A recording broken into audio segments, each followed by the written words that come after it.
기도를 배워야 합니다.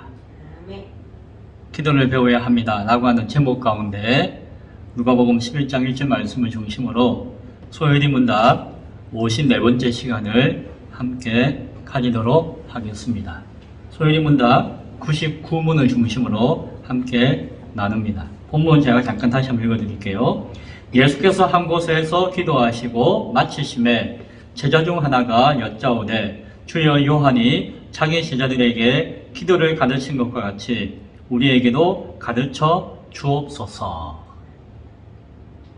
제가 신학원에서 강의로 섬기고 있죠. 이번 학기에 제가 섬기고 있는 과목이 예배학입니다. 예배학. 신천신학의 전반적인 과목들을 쭉 나누고 있어요. 거의 이제 다 했는데 예배학은 처음으로 이번 학기에 이게 함께 나누고 있습니다. 그래서 덕분에 예전에 제가 배웠던 예배학이 아니라 최근에 새로운 신학자들과 새롭게 저술되어진 예배학에 관련되어진 책들을 지난 학기부터 조금씩 보았던 기억이 있습니다. 그리고 그 중에 책 한 권을 선정해서 주 교재로 삼고 그 책을 중심으로 예배학의 전반적인 내용을 우리 학우들과 함께 나누고 있습니다. 그런데 그 중에서 최근의 예배학의 흐름 가운데 하나이고, 그리고 또한 교재로 삼고 있는 책에서 주로 다루고 있는 내용 가운데 특이한 내용이 하나가 있었어요. 최근에 그 내용을 다루었는데 무엇인가 하니 인간의 몸에 대한 강조였어요. 인간은 영혼과 몸으로 존재하고 있는데 흔히 영혼은 소중하고 귀하지만 몸은 하찮게 여기는데 그렇지 않다. 몸도 참으로 중요한 가치와 어떤 모습이 가지고 있다.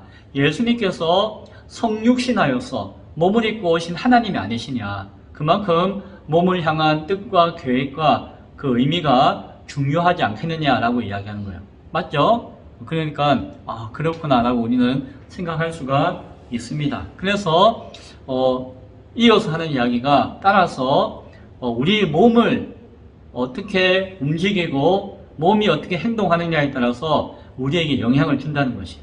우리가 생각하고 몸이 따라가는 것이 아니라 몸의 행동과 모습을 통해서 우리 영혼과 내면의 어떤 모습에도 영향을 받는다라고 하죠. 그러면서 예배는 우리가 삶을 통하여서 또 예배의 현장을 통하여서 모이고 찬양하고 기도하고 하는 모든 순서를 통해서 경험하는 것이다. 따라서 예배를 몸으로서 자신도 모르게 경험하고 배우고 익힌다면은 그 예배의 본질과 의미와 가치가 자신도 모르게 내 안에, 내 영혼에 자리 잡게 되어지고 예배의 참뜻을 내가 깨닫게 되어질 수 있다라고 하는 요지의 가르침을 하고 있는 것이에요.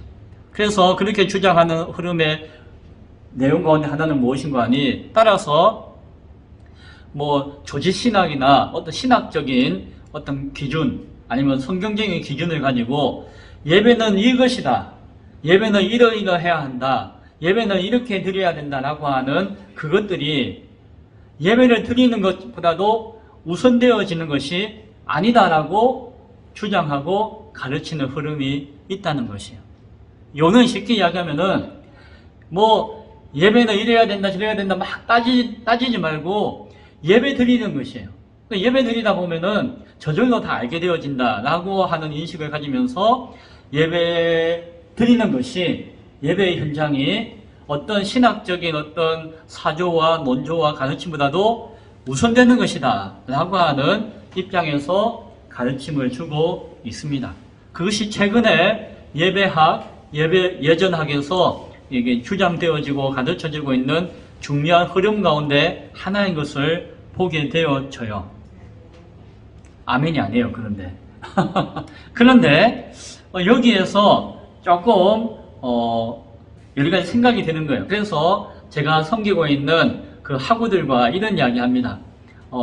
그러한 흐름이 있다 할지라도 우리는 그 흐름에 대해서 비평적으로 비평적으로 헤아리고 분석하고 생각하고 바라볼 필요가 있다라고 하는 권면을 해드려요.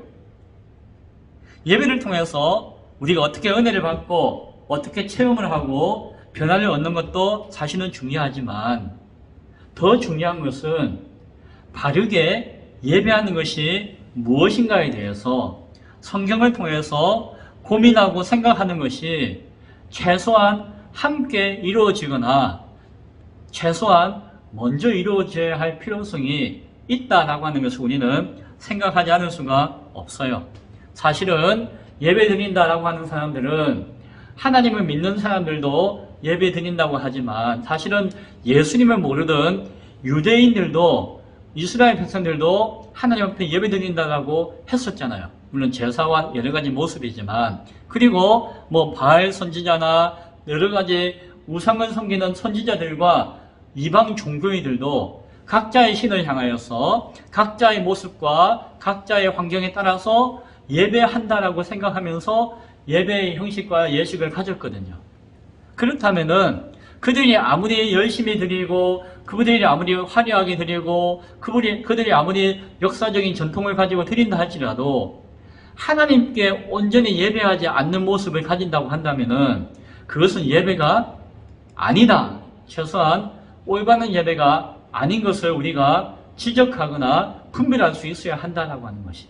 그래서 신학적인 흐름이나 사조와 논조가 그 실천적인 어떤 것들을 우선시하는 요소가 있다 할지라도 우리는 그러나 반드시 성경이 무엇이라고 예배를 이야기하고 있는가에 대해서 깨닫고 분별하고 생각하면서 예배를 할 수 있어야 된다라고 하는 것을 우리가 놓쳐서는 안 될 것이에요.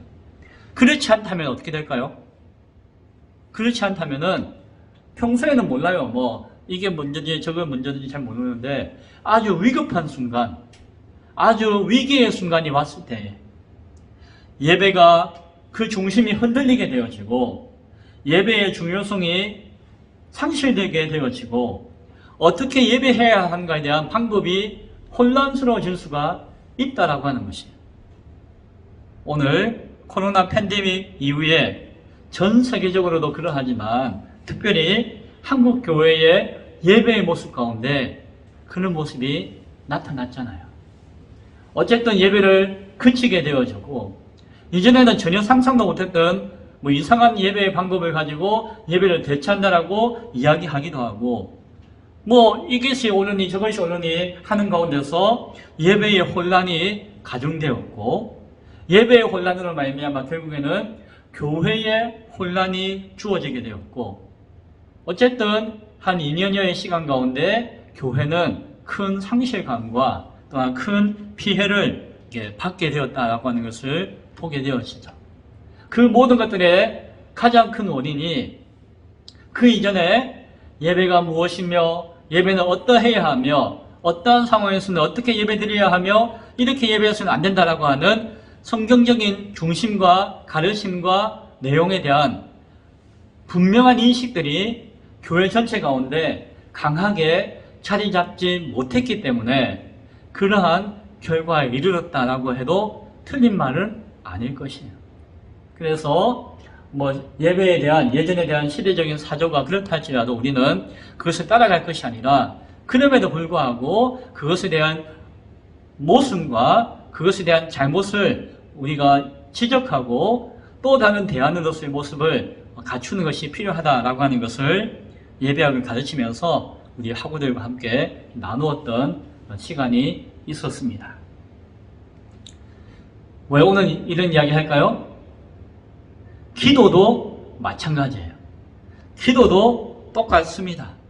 아마 기도학에 있어가지고 기도학 신학자가 생겨가지고 기도하는 것이 중요하지 기도를 연구해가지고 기도하는 것이냐 기도를 배워서 기도하는 것이냐 기도를 막 깊이 있게 묵상해가지고 기도를 하는 것이냐 기도는 하는 것이다 라고 이야기하는 사람이 있을 수가 있다는 것이에요.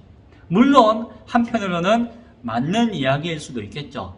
기도 전혀 안 하는 사람이 뭐 기도에 대해서 연구하고 공부해봤자 아무 의미가 없고 기도하는 것이 중요하겠죠. 그러나 기도가 무엇이며 이방인들이 하는 기도와 성경적인 기도의 차이가 무엇이며 바르게 기도한다는 것이 무엇이며 잘못된 기도가 무엇인가에 대해서 아는 것도 참으로 중요하다라고 하는 것을 앞서 예배와 동일한 의미와 입장에서 우리는 생각해 볼 수가 있을 것이며 그것을 놓쳐서는 안 될 것입니다.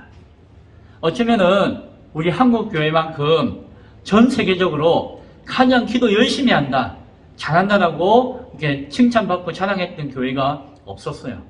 전 세계 아무도 안 하는데 한국 교회만 새벽 기도라고 하는 것을 만들어 가지고 새벽부터 어떤 경우에는 철야 기도를 하면서 밤까지 뭐 기도하는 시간들 가운데 열심을 내었던 교회가 전 세계 가운데 거의 유일하다시피 한 교회가 한국 교회예요. 참 그래서 뭐 칭찬을 하기도 하고 뭐 스스로 자부심을 가지기도 하고 했지만 시간이 지나서 최근에 바라보면은 뭐 그렇게 막 했던 기도에 그렇게 막 했던 열심의 결과와 열매가 과연 다 온전한 것이었는가 라고 할 때에 회의적인 생각도 드는 것이 치울 수 없는 사실인 것을 보게 되어집니다. 우리는 기도를 배워야 합니다. 우리는 기도를 배워야 합니다. 그런데 여기서 이제 누구에게 어떻게 배우느냐가 중요하겠죠. 자, 우리가 기도를 배울 때에 누구에게 무엇을 어떻게 배워야 할까요? 자, 기도를 아주 많이 하는 사람을 바라보면서 기도를 배워야 할까요? 저분은 기도를 엄청나게 많이 하셔. 뭐 아침에 와가지고 밤까지 기도만 하시고 가셔. 저분은 항상 기도하시는 분이야. 좋아요. 그러나 기도를 많이 한다고 해서 거기에서 그것이 옳고 그것이 다 전부다라고 이야기할 수는 없을 것이에요. 사실은 기도 많이 하는 걸로 따지면은 저기 월정사 절에 가면은 중림들이 뭐 나름대로 기도하잖아요. 뭐 108 뭐 기도하기도 하고 또 뭐 가다가 누를 꿇고 앉아서 기도하다가 하는 것을 뭐 몇 보를 하기도 하고 뭐 아침부터 밤까지 그 연부를 외우면서 목탁을 두들기면서 소리를 내면서 기도하기도 하고 하는 그 기도의 모습들을 우리가 많이 봐요. 제가 오대산 올라갈 때마다 지나가면서 그 소리를 들어요. 하지만 그렇다고 해서 우리가 배울 수 있는 것은 아니죠. 기도의 응답을 많이 받은 사람이 있다고 해서 그 사람에게 배워야 할까요? 그것도 아니에요. 사실은 응답받았다라고 할 때에 지난 시간에 우리가 나누었지만 그 기준이 하나님의 말씀과 하나님의 뜻에 부합한 것이냐라고 하는 것이 더 중요하다라고 이야기했어요. 응답받았다고 하는 것이 중요한 것이 아니라 그것이 하나님의 뜻에 합당한 것인가라고 하는 것을 바라보는 것이 더 중요한 것이다. 우선이다라고 말씀드렸어요. 하나님의 뜻과 상관없는 응답은 오히려 시험일 수도 있고 사단의 유혹일 수도 있다라고 하는 이야기도 했었습니다. 그러면 누구에게 기도를 배울 수 있을까요? 우리는 우리를 위해서, 우리를 구원하시기 위해서 이 땅에 오셨고 또한 우리를 위해서 십자가에 달려 죽으셨고 부활 승천하신 이후에 우리를 위해서 끊임없이 기도하고 계신 예수님이 우리에게 있음을 기억할 수 있기 바랍니다. 그 예수님께서 우리에게 기도가 무엇이며 어떻게 기도해야 하는가에 대해서 가르쳐 주셨어요. 그러면 뭐 우리가 예수님이 가르쳐 주신 그 기도에 대해서 배우는 것이 가장 중요한 것이죠.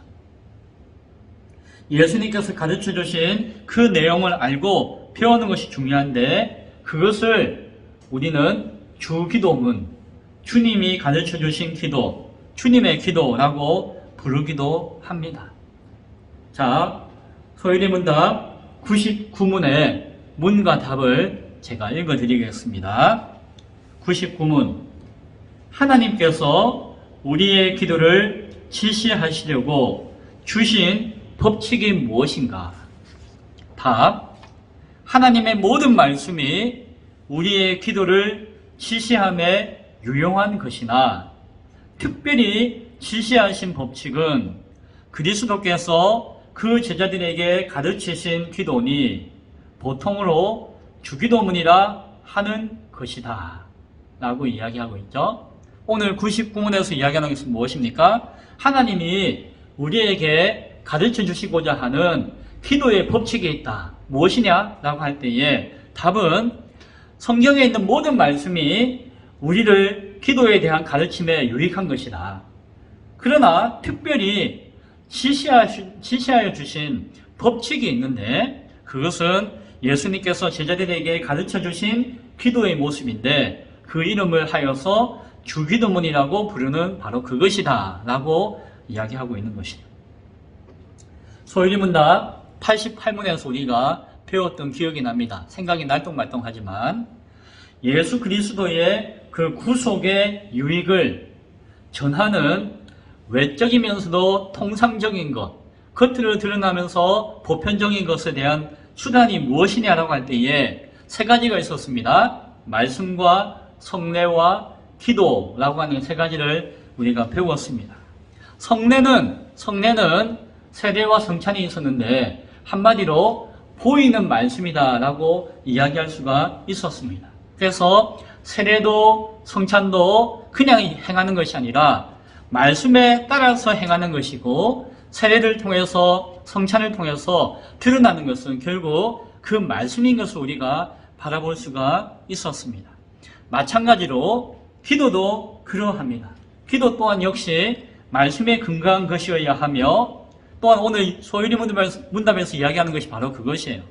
하나님의 모든 말씀이 우리에게 기도를 가르쳐 주는데 유익하다라고 이야기하는 것이 바로 그것이에요. 따라서 이것을 통해서 우리가 다시 한 번 더 확인하는 것은 기도는 말씀에 근거한 것이며 말씀을 쫓아서 행하는 것이 되어야 한다라고 하는 것을 우리가 붙들 수 있기를 바랍니다. 특히 우리나라는 역사적으로 1000년 동안 불교 사회, 불교 문화 가운데 살던 때가 있었죠. 그렇죠? 그리고 500년 이상, 600년 가까이 유교의 문화와 전통 가운데 뿌리 내리고 살던 때가 있었습니다. 그리고 그 이전부터 불교든지 유교든지 간에 그 저변에 끊이지 않고 흘러오는 문화적인 전통이 있었는데 그것이 샤머니즘적인 무속신앙이 또한 그 밑에 배경으로 자리 잡고 있었어요. 그래서 우리의 부모의 조상의 조상들은 자신도 모르게 불교의 문화와 종교적인 색깔을 많이 가지고 있고 또한 나는 잘 몰라도 배우고 가르침을 받기를 유교적인 문화와 전통과 종교적인 관념들을 많이 주입받고 배워오기도 했어요. 그와 동시에 살고 있는 사람들의 모습은 비나이다 알지 못하지만은 무속이라고 할 수 있는 무당의 행위라고 할 수 있는 그런 샤머니즘적인 종교신앙과 행위를 자신도 모르게 의지하고 배우고 또한 영향을 입고 있는 것이 우리의 모습인 것을 우리는 잘 알고 있습니다. 그래서 우리 민족은 참 종교적인 민족이고 그 종교성이 아주 강한 민족인 것을 알고 있어요. 그래서 우리 민족의 역사와 문화와 전통은 그러한 유교나 불교나 샤머니즘이나 그러한 여러 가지 종교들의 여러 가지 신앙들의 배경 가운데 놓여 있다라고 하는 것을 우리는 보게 되어져요. 그래서 뭐라고 해도 우리 안에는 불교적인 생각과 요소들이 있다는 것이에요. 그래서 지옥하면은 성경에서 말씀하고 있는 지옥보다도 저 불교에서 이야기하고 있는 지옥, 막 그 지옥을 그림 그리고 생각하고 하는 경우가 있어요. 천국하면 하나님 나라인데 저 불교에서 이야기하는 극락 세상을 천국인 것처럼 그림 그리고 생각하고 상상하는 경우도 많이 있는 것을 보게 되었습니다. 최근에 제가 재미있는 프로그램을 하나 보고 있는데 여러분도 보시는지 몰라도 풍류대장이라고 하는 음악 프로그램이 나와요. 모르시죠? 국악을 하고 있는 전문가들이 그 국악과 현대음악, 가요나 이거 음악과 크로스오버 해가지고 서로 이렇게 접목시켜가지고 전 세계에 국악을 널리 알릴 수 있는 새로운 느낌의 음악을 만들어서 발표하고 자랑하는, 경영하는 프로그램이에요.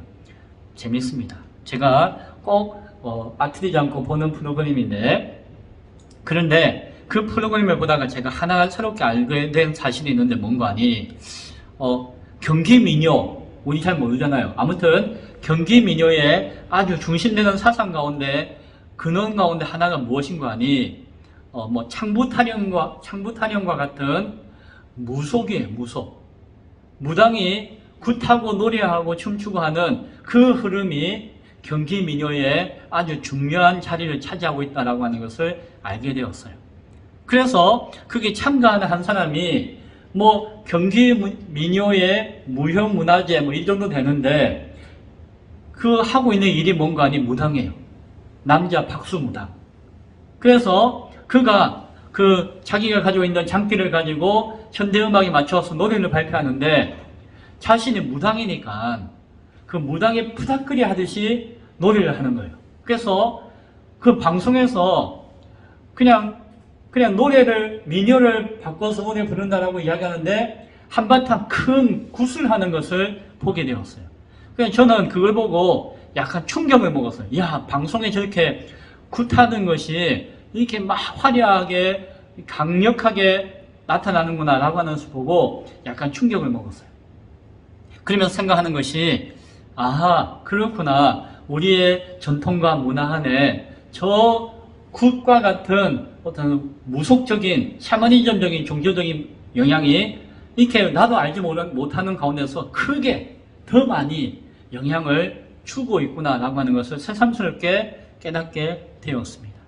전통이라고 하는, 문화라고 하는 이름 가운데서 정말 잘못되어지는 어떤 종교적인 요소들도 우리가 쉽게 접할 수 있고, 또 예전에 우리 조상들과 우리 선조들은 쉽게 누리고 생활하고 있었다는 것을 생각하게 되었습니다.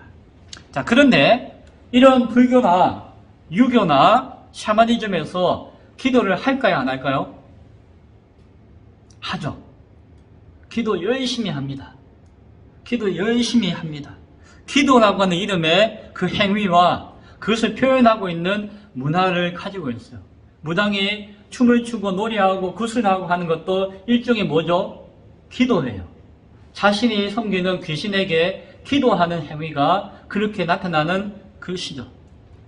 그러나 우리나라에 기독교가 전파된 지는 이제 한 200년 정도 되었어요.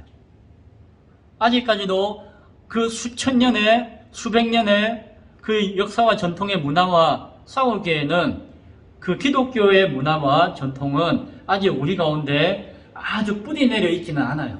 그러면 어떻게 됩니까? 우리는 배워야 해요.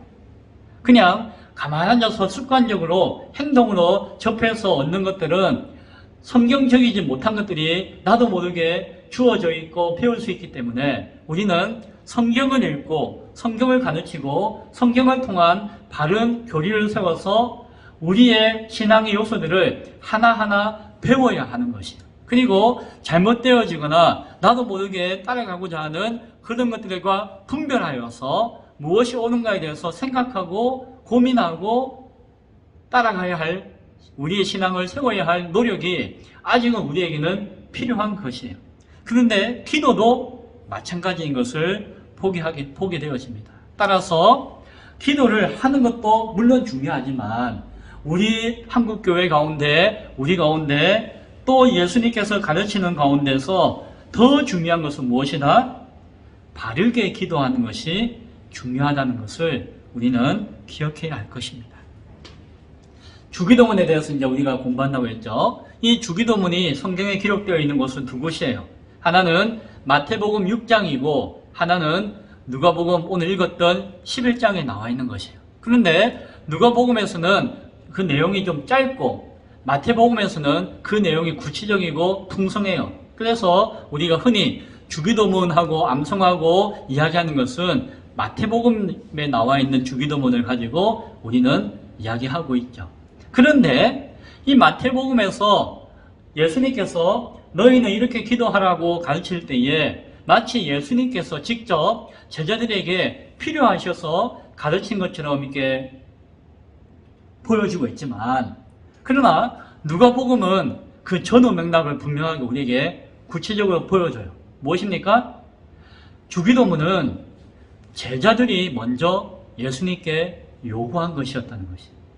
오늘 성경을 읽었죠? 본문 가운데 그 제자들이 주여, 요한이 자기 제자들에게 기도를 가르친 것과 같이 우리에게도 가르쳐 주옵소서. 무엇을? 기도를 이라고 요청하는 것이에요. 예수님께서 그 요청을 들으시고 난 다음에 기다렸다는 듯이 기도는 이렇게 하는 것이다, 기도는 이렇게 해야 한다라고 말씀해 준 것이었어요. 우리가 차안에 공부했는데 그 요한의 제자 가운데서 예수님께 파견되어진 제자 2명이 있었죠. 누구였죠? 안드레하고 요한. 안드레하고 요한은 원래는 세례 요한의 제자였어요. 근데 요한이 예수님에게 보내어가지고 너희들 예수를 만나보아라 라고 해서 안드레와 요한이 예수님의 제자가 되었어요. 그리고 안드레의 형제가 누구였죠? 베드로. 안드레, 요한, 베드로. 그리고 그 베드로하고 안드레하고 같은 동네에 살고 있는 친구가 한 명 있었는데 누구였는가 하니? 빌립. 근데 이 빌립이 예수님께 데리고 갔던 사람이 친구가 있었는데 나다나엘.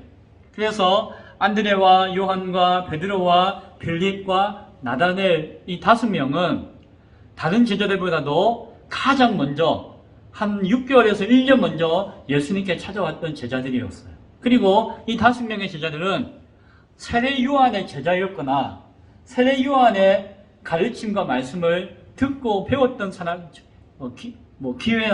기회가 있었던, 그런 경험이 있었던 사람들이 이 제자들이었어요. 그래서 이들은 무엇을 알았을까요? 세례 요한의 기도를 알고 있었어요. 세례 요한이 광야에서 기도할 때에 무엇을 기도했고, 무슨 내용을 기도했고, 어떤 모습으로 기도했는지를 이 제자들은 알고 있었던 것이에요. 그리고 오늘 성경을 보니까 세례 요한 자신이 또한 자신의 제자들에게 너희는 이렇게 기도하거라라고 기도하는 것에 대해서 가르쳐 주었다라고 하는 것을 알고 이야기하고 있죠. 제자들이 요한이 제자들에게 가르쳐 준 것처럼 예수님도 우리에게 가르쳐 주세요라고 이야기한 걸 보니까 요한이 제자들에게도 기도하는 것을 또한 가르쳐 주기도 했다는 것을 보게 되어져요. 따라서 이 제자들은 최소한 세례 요한을 통해서 기도가 무엇이며 어떻게 기도해야 되는가에 대해서 알고 있었다는 것이에요. 기도를 전혀 모르는 사람들이 아니었어요. 그리고 이들은 유대인이었잖아요. 유대인들은 어떤 신앙을 가지고 있었죠? 우리가 이야기하고 있는 유대교. 그러나 하나님을 신앙하고 믿는 신앙을 가지고 있었잖아요. 그리고 하나님 앞에 그들도 기도했잖아요. 그러니까 이 제자들은 최소한 요한의 기도가 무엇인지도 듣고 알고 있었고, 또한 유대인들이 하는 기도가 내용과 모습이 무엇인지도 다 알고 있었다는 것이. 그러면서 또한 자기 사돈의 8촌에 동네 사람들이 가지고 있던, 저 이방인들이 가지고 있던 이방인 종교와 이방인들이 자신들의 신을 향해서 예배할 때 하는 기도의 모습도 어렴풋하나마 알고 있었죠. 그런데 이 제자들이 지금 예수님에게 무엇을 요청하나요? 기도하는 법을 가르쳐 주세요라고 한다는 것이에요. 그들이 기도가 뭔지 모르고 기도가 무엇인지를 전혀 모르는 상태에서 묻는 것이 아니라 이들은 최소한 요한을 통해서, 최소한 유대교의 신앙을 통해서, 최소한 이방 종교의 신앙을 통해서 기도가 무엇이며 어떻게 하는 것이며 어떻게 했던 것인가에 대한 사전 지식과 경험을 가지고 있었던 것이에요. 그리고 그들 나름대로 기도를 하고 있었어요. 그 전까지 기도를 안 하는 것은 아니었어요. 그러나 그들은 예수님이 기도하시는 모습을 새롭게 보았다는 것이에요. 그들은 한적한 곳에서 조용히 기도하시는 예수님을 바라보았어요. 때로는 땀방울이 핏방울이 되도록 간절하게 기도하는 예수님의 기도를 바라보았어요. 예수님은 하나님이셨잖아요. 그 하나님의 권세를 가지고 계셨잖아요. 그럼에도 불구하고 삼위일체 하나님으로서 성부 하나님을 향해서 또한 간절하게 요청하시고 또한 아버지의 뜻을 구하셨던 기도하시는 모습을 제자들은 보았던 것이에요.